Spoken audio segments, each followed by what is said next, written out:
हर हर महादेव, जय भोलेनाथ। नमस्कार, मैं साधना पांडे मार्गदर्शक पे आपका स्वागत करती हूँ। दोस्तों, मैं बात करूंगी कि जब आप धन लाभ के लिए पीपल की पूजा कर रहे हैं उस समय किस विधि से आपको जल चढ़ाना चाहिए, किस विधि से कौन सा नियम आपको पालन करना चाहिए। देखिए, आप सभी जानते हैं कि पीपल वृक्ष में मात्र लक्ष्मी नारायण की पूजा नहीं होती है, बल्कि शनिदेव की पूजा होती है, देवताओं की पूजा होती है, पितरों की पूजा होती है। एक पीपल वृक्ष के स्पर्श मात्र से संपूर्ण देव जो होते हैं उनके स्पर्श का लाभ आपको मिलता है, पितृ पूजन का लाभ आपको प्राप्त होता है। तो पीपल इतना महत्वपूर्ण है, आप सभी जानते भी होंगे, क्योंकि पीपल से जुड़ी हुई बहुत सारी जानकारियाँ इस चैनल पे पढ़ चुकी हूँ। लेकिन जो विशेष धन लाभ के लिए लोग पूजा करते हैं उनको शनि जनित कोई कष्ट नहीं है, ढैया साढ़े साती, उसमें वे क्या करें। तो धन लाभ के लिए यदि आप भी पूजा करते हैं तो आपको किन नियमों का, किन बातों का ध्यान रखना चाहिए। यदि आपको वीडियो अच्छी लगती है तो एक लाइक ज़रूर करें, आपके लाइक बहुत बड़ी प्रेरणा होते हैं। और यदि आपको और अच्छी लगती है तो चैनल को सब्सक्राइब कर लें, क्योंकि इससे भी अच्छी जानकारियां जो कि बिल्कुल निःशुल्क आपको मिलती हैं वो इस चैनल पे शास्त्रोक्त जानकारियां आपको प्राप्त होंगी। इसलिए चाहे तो चैनल को सब्सक्राइब करके और वीडियो को लाइक करें। दोस्तों, मैं बात कर रही थी कि जब आप किसी चीज़ को चाहते हैं, पाना चाहते हैं, तो उसमें विशेष आजकल की एक दौड़ लगी हुई, सभी लोग धन को पाना चाहते हैं, तो उसके लिए आपको थोड़ी मेहनत तो करनी होगी। धन लाभ के लिए जो पूजा होती है उसमें कुछ विशेष नियम होते हैं, उन नियमों को पालन आपको जरूर करना चाहिए। तो शनि जनित यदि आप कष्टों से जूझ रहे हैं तो पीपल की पूजा करते होंगे, करना भी चाहिए। लेकिन जब आप धन लाभ के लिए करते हैं तो किन चीज़ों का ध्यान रखें, किस विधि से जल चढ़ाएं, इस पर विचार करते हैं। सर्वप्रथम तो देखिए, शास्त्रों में कहा गया है, विशेषकर स्कंद पुराण में, यदि आपके यहाँ होगा तो जरूर पढ़िएगा। लिखा हुआ है कि लक्ष्मी नारायण का वास ब्रह्म मुहूर्त से ही पूरे दिन शनिवार के रहता है। पीपल वृक्ष में लक्ष्मी नारायण का वास। तो जो हमारे वनस्पति होते हैं, ध्यान दीजिएगा इन बातों को, जब आप वनस्पति पूजन करते हैं तो आप प्रत्यक्ष देवी देवता के पूजन का लाभ प्राप्त करते हैं। इसलिए तो आपको कहा जाता है बेल के वृक्ष की पूजा करें, शमी वृक्ष की पूजा करें। तो जो वृक्ष होते हैं, वनस्पति शास्त्र में लिखा हुआ है कि जो वृक्षों के माध्यम से आप देवताओं की पूजा करते हैं वो साक्षात उन देवताओं तक पहुंचती है। इसलिए जो आप लक्ष्मी की कृपा के लिए पूजा करते हैं, हवन करते हैं, व्रत करते हैं, वो तो करते ही हैं और करना भी चाहिए, लेकिन ये पूजा शीघ्र फलीभूत होने वाली है। तो शास्त्रों में लिखा हुआ है कि यदि व्यक्ति नियम से जो है शनिवार के दिन जल चढ़ाए। बहुत लोग प्रश्न करते हैं कि क्या हम हर दिन चढ़ा सकते हैं। तो देखिए, जो बातें शास्त्र में लिखी होती है मैं सिर्फ और सिर्फ आपको वही बताती हूँ। हर दिन का मैंने ऐसा कोई प्रमाण देखा नहीं है, मैं सिर्फ शनिवार के दिन का देखी हूँ। हाँ, एक चीज़ ज़रूर लिखा हुआ है कि रविवार को भूल करके भी व्यक्ति को पीपल का स्पर्श नहीं करना चाहिए, क्योंकि आप सभी जानते होंगे, इसलिए मैं बहुत डीप में नहीं जा रही हूँ। तो रविवार को स्पर्श मात्र भी नहीं रखना चाहिए पीपल वृक्ष से। बहुत सारे लोग जो है एक्सरसाइज वगैरह के चक्कर में, जब मॉर्निंग वॉक के लिए आप भी जाते होंगे तो शायद ऐसी गलती न करें, तो लोग क्या करते हैं, उसको छू करके और एक्सरसाइज करते हैं, या फिर जाते जाते कुछ लोगों की आदत होती है हाथों से छूते जाते। तो ऐसा बिल्कुल न करें।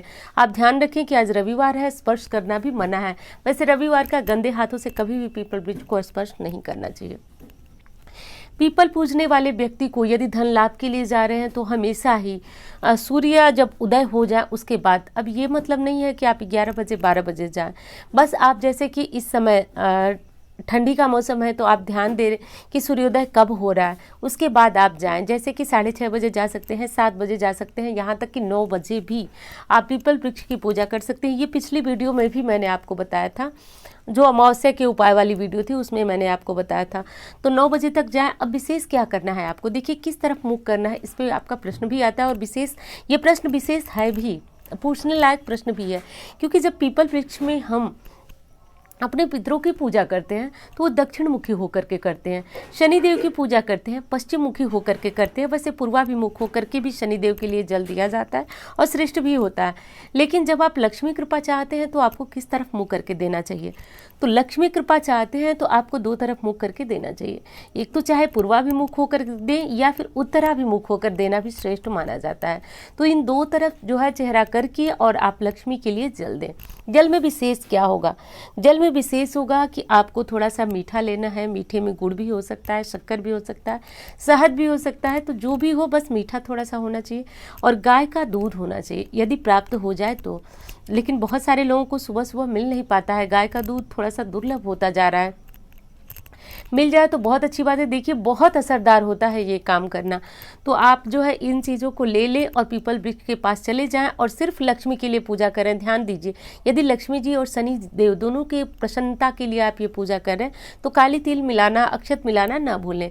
और उसमें अक्षत भी आप डालेंगे, नहीं डालेंगे तो वो काली तिल नहीं डालेंगे। और उसके बाद क्या करना है कि आपको यदि दूध नहीं मिल रहा तो पानी के साथ ही आप ये प्रयोग करें और जो जल का लोटा पूरी तरह से भर लें। जो बात ध्यान देने वाली है उस पर ध्यान दीजिए आप। जो लोटा होगा आपका कंठ तक वो लोटा भरा हुआ होगा, ना तो उससे ऊपर होगा कि छलक करके गिरे और ना ही उससे नीचे होगा। कंठ तक आपका लोटा भरा हुआ होना चाहिए। लोटा भर करके और आप उत्तराभिमुख होकर के, पूर्वाभिमुख होकर के, और लक्ष्मी माँ का कोई भी मंत्र हो, विष्णु जी के साथ उस मंत्र को जपिए। यानी कि सिर्फ लक्ष्मी की पूजा आह्वान करने से एक दिक्कत होती है, ये चीज़ आपको कोई नहीं बताया होगा, मैं बता रही हूँ। एक दिक्कत होती है, दिक्कत ये होती है कि आपके ऊपर उलूक वाहिनी लक्ष्मी की कृपा होती है। और सभी जानते हैं कि उलूक वाहिनी की कृपा जो होती है वो बहुत कम समय के लिए होती है, और जो गरुड़ वाहिनी लक्ष्मी होती है उनकी कृपा जो होती है वो लंबे समय तक आपके जीवन में सुख और समृद्धि की वर्षा होती है।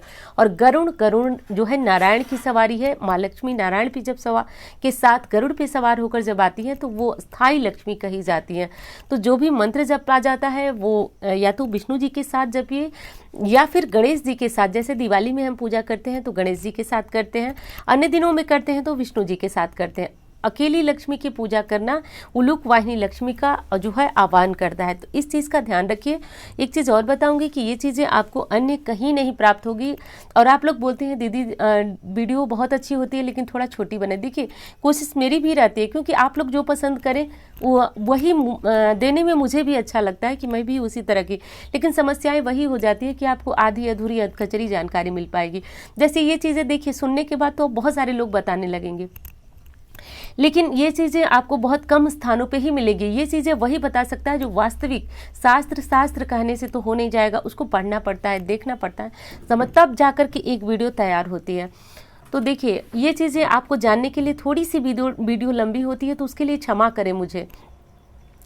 अब आपको मैं बात कर रही थी कि आपको ये जल जो है पूर्वाभिमुख होकर उत्तराभिमुख होकर के चढ़ा लेना है, और उसके बाद 7 परिक्रमा जैसे आप पीपल की करते हैं, शनिदेव के लिए करते हैं, वैसे ही 7 परिक्रमा करनी है। लेकिन हर परिक्रमा के समय आपके हाथ में कुछ मीठा या फिर मूंगफली के दाने या फिर किशमिश के दाने जो भी हो, वो एक परिक्रमा के बाद आप आकर के एक स्थान पर गिराएं। आप जानते हैं परिक्रमा का नियम, तो परिक्रमा करते समय आप जो है गिराते जाएं। अब बहुत सारे लोग कहेंगे आपके मंदिर में, आपके पीपल के पास स्थान नहीं है परिक्रमा करने का। आप एक स्थान पे खड़े होकर के, जैसे घर पे सत्यनारायण की कथा होती है या फिर कोई ऐसे स्थान पे जाते हैं जहाँ परिक्रमा करने का स्थान नहीं होता है, तो वहीं खड़े होकर के ही आपको प्रदक्षिणा करा दी जाती है। तो इसलिए वहीं खड़े होकर प्रदक्षिणा करें। प्रदक्षिणा पूरी होने पर जो प्रसाद आप हाथ में रखे हैं उसको वहाँ एक बार गिरा करके प्रणाम करके और फिर दूसरी जो है परिक्रमा करें। इस विधि से 7 परिक्रमा की जाती है। देखिए एक चीज़ और बता दूँ जिसको ध्यान देने वाली है, जब आप कोई वनस्पति पूजन करते हैं, वनस्पति पूजा परिक्रमा के बिना पूर्ण नहीं होती है।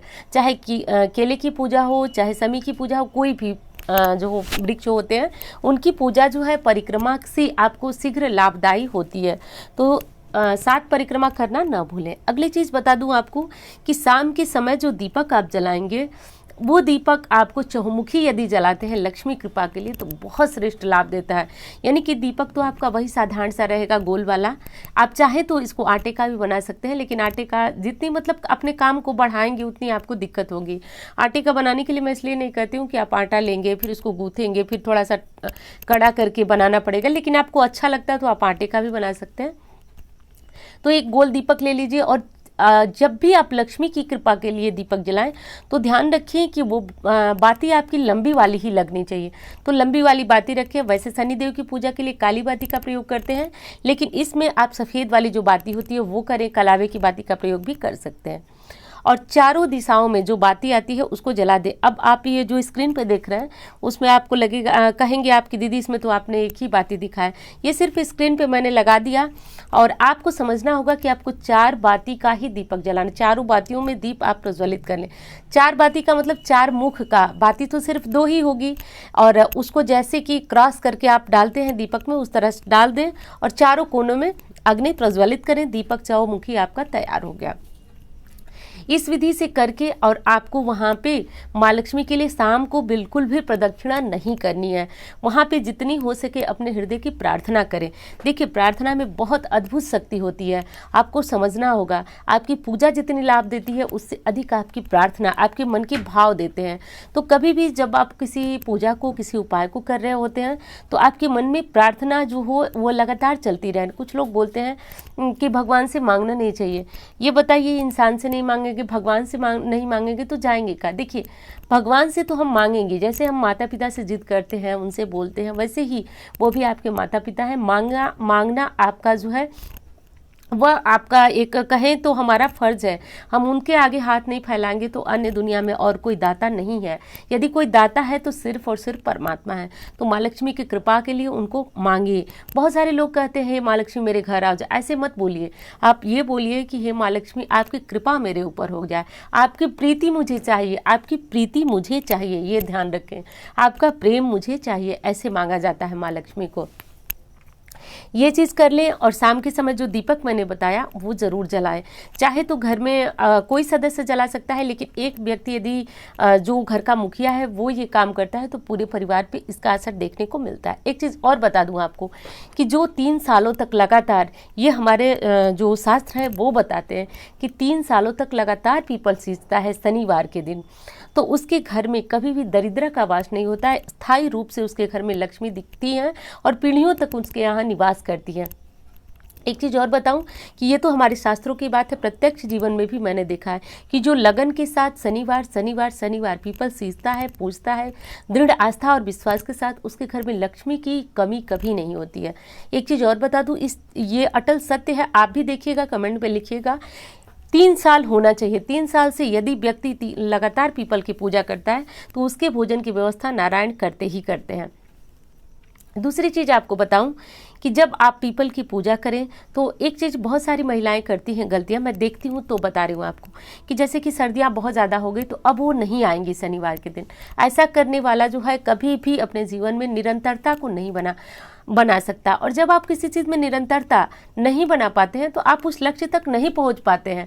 इस चीज़ को ध्यान रखिए। जो मासिक धर्म के दिन आते हैं उनकी गिनती मैं नहीं कर रही हूँ, उसमें तो महिलाओं को शास्त्रों के द्वारा छूट है। लेकिन जैसे कि ठंडी बहुत ज़्यादा है, अभी पीपल की पूजा 1 महीने के लिए छोड़ दो, या फिर घर में शादी हो गई, कोई आयोजन हो गया, तो ऐसे में आप पीपल पूजा छोड़ देते हैं। ऐसे में भी आप पूर्ण लाभ के भागी नहीं बनते हैं। किसी चीज़ में आपकी निरंतरता बहुत आवश्यक है, तब जाकर आपके पूर्ण फलों की प्राप्ति होती है। तो ये काम करें। और जो विशेष विधि मैंने बताई, विशेषकर मुख करके और जो दीपक वाला उपाय मैंने बताया, उसको ध्यान रखिएगा। एक चीज़ और आपको कहूँगी कि यदि आपको वीडियो अच्छी लगे तो आप एक लाइक ज़रूर करें। एक आपके लाइक मेरे लिए बहुत बड़ी प्रेरणा होती है। और यदि अच्छी लगती है, आप शास्त्रोक्त जानकारियाँ चाहते हैं तो चैनल को सब्सक्राइब कर लें। मिलती हूँ इसी तरह की वीडियो के साथ। धन्यवाद।